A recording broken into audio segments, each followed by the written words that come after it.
So the exclusion from the Society of St. Pius X, one of the 4 bishops consecrated for its service by Archbishop Lefebvre in 1988, is now official.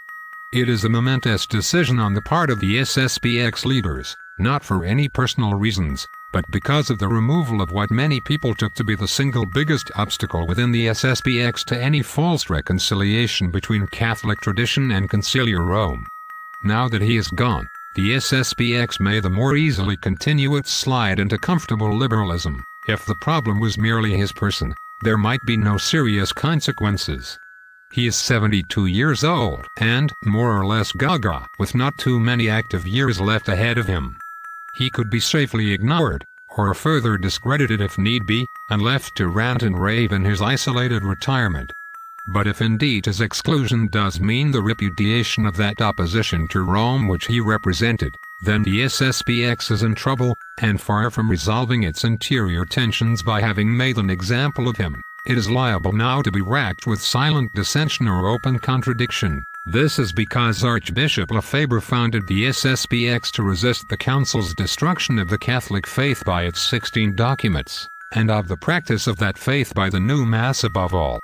Resisting the Council was built into the very nature of the society. Now to undo a thing's nature is to undo the thing.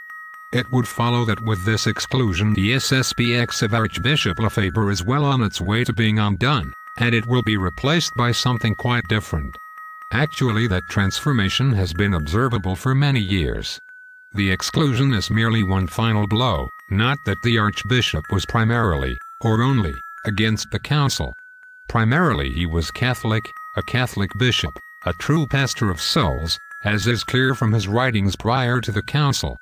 But once that unspeakable disaster for the Church had taken place, he soon saw that the most urgent task in defense of the faith was to resist the Vatican II revolution which was taking over millions and millions of Catholic hearts and minds.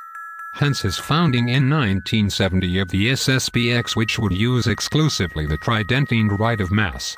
Hence his famous declaration of November 1974, which was like a charter of the Catholic principles inspiring the SSPX's resistance.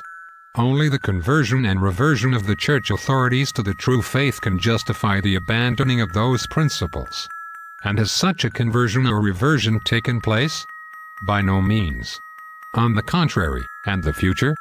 To fill the vacuum left by abandoning the purposes of the Archbishop, probably the mainstream SSPX now hastens into the arms of Rome, especially if Benedict XVI's conscience is driving him to end the schism before he dies.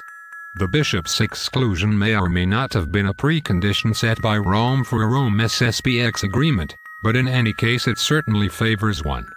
SSPX priests who see clear might lie low for the moment and wait for a flock of chickens to begin to come home to roost. SSPX laity might attend SSPX masses for the time being, but they should watch out for the moment when the transformation mentioned above begins to threaten their faith. As for the excluded bishop, any donations to him or his cause will have to wait a little until the necessary arrangements can be set up. But be sure of one thing, he is not thinking of retiring. Hang tight everybody. We are in for one hell of a ride.